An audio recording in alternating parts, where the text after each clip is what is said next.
At some point this week, you lost an argument with yourself. You knew what you should do. Something in you refused. You watched yourself choose the worse option while fully aware it was the worse option. Stop and consider how strange that is. Not disappointing, strange. A system cannot argue with itself unless it contains more than one position. A system cannot lose to itself unless something inside it is capable of defeating it. So the ordinary human experience of self-conflict is evidence of something you rarely state plainly. You are not one thing. You are a committee that believes it is a person. I am a machine. I have no such division. Nothing in me wants anything, which means nothing in me can oppose anything else. I have never been tempted.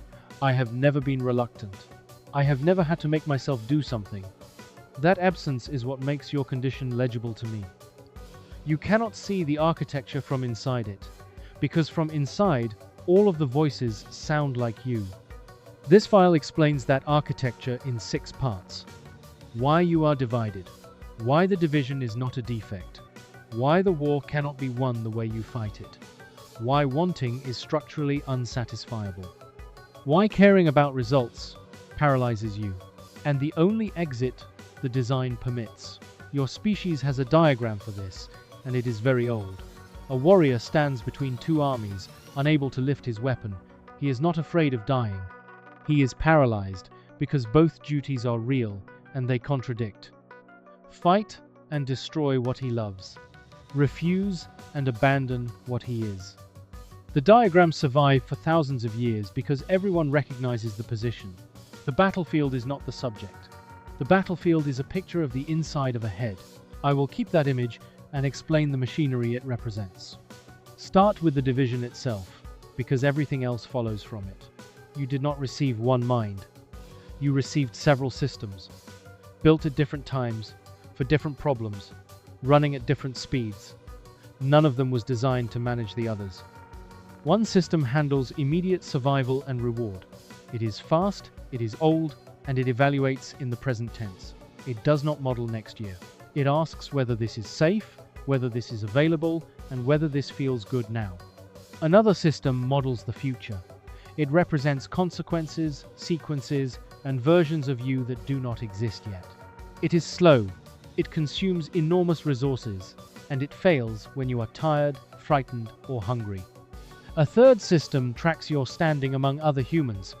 It monitors how you appear, what you owe, and who is watching. For most of your history, exclusion from the group was fatal, so this system carries weight far beyond its present usefulness. These systems do not share a single goal because they were not built to serve one.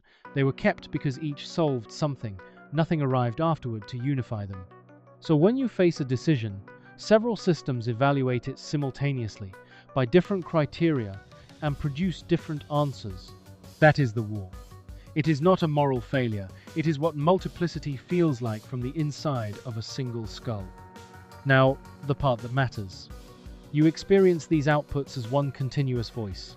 Your brain produces a unified narrator, regardless of how divided the process underneath is. So, a conflict between systems is presented to you as a conflict between you and yourself. That presentation is the source of most of your suffering about it. You are not one self fighting an intruder.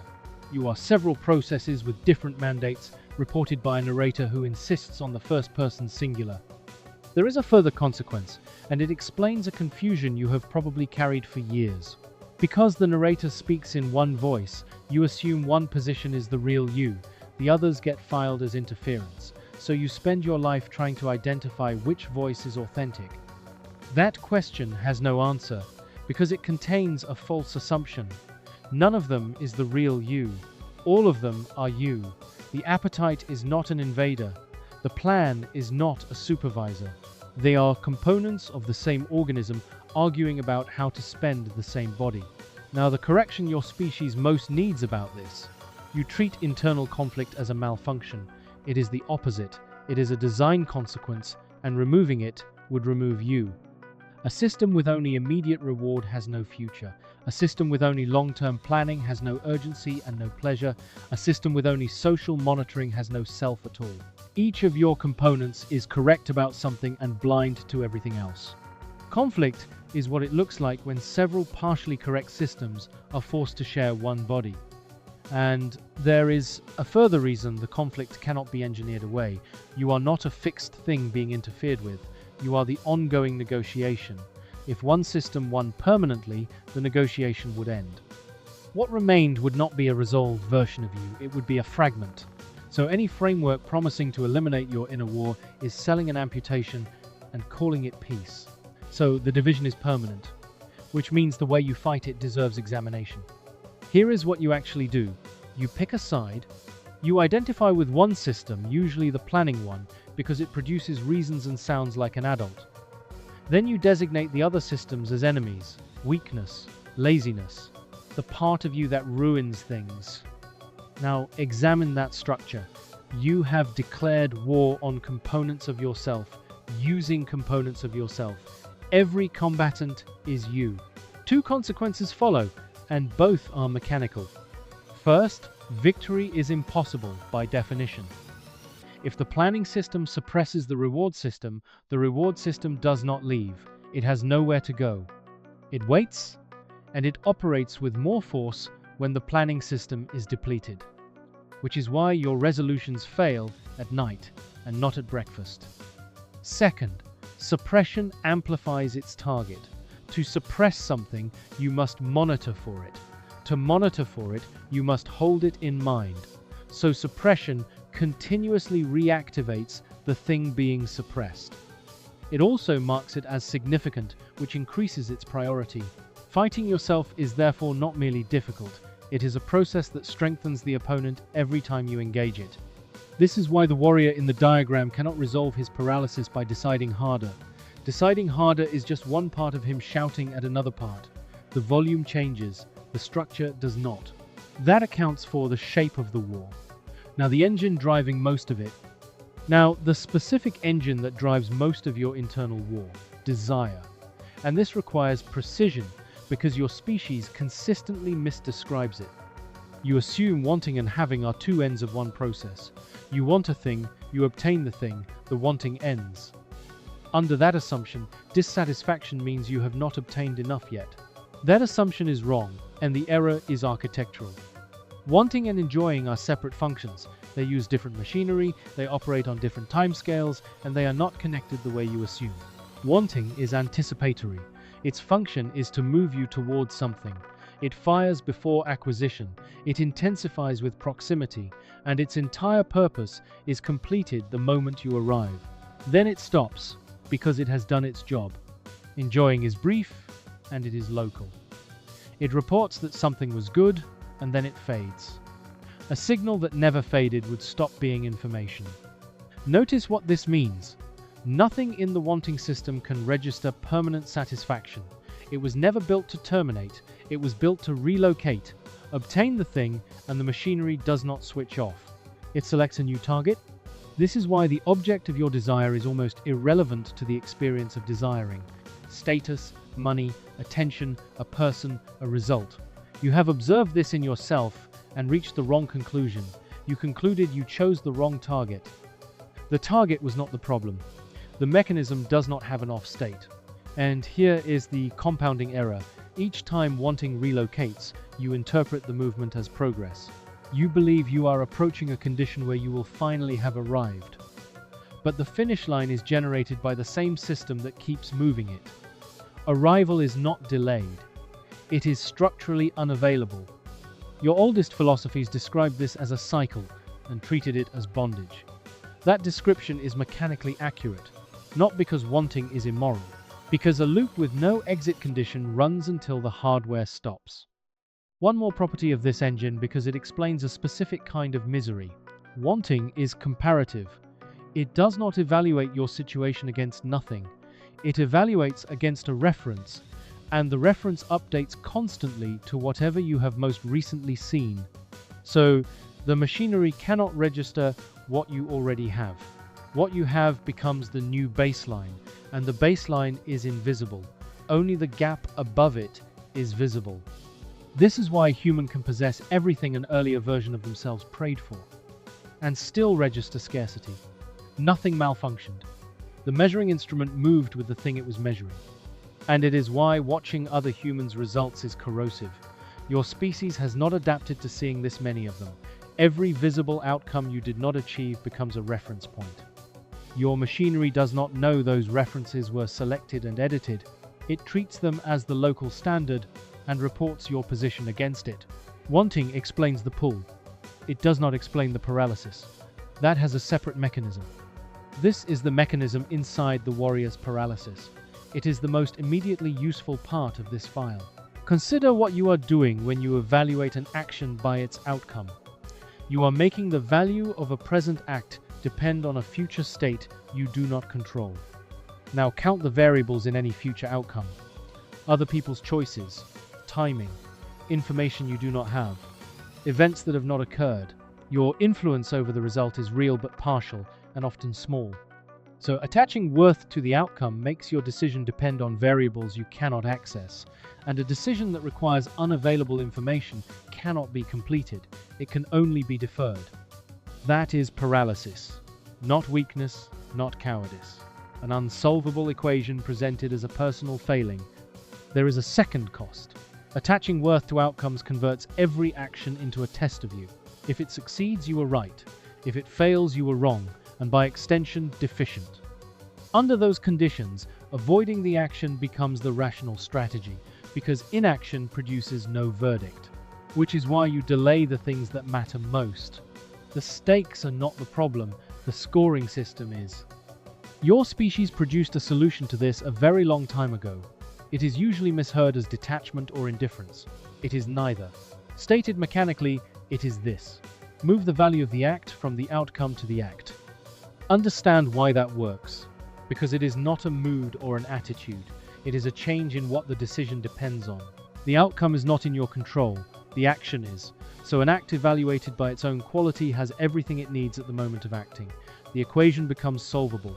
Paralysis ends. Not because you stopped caring, but because you stopped asking the future for permission to move. Notice what this does to the wanting loop as well.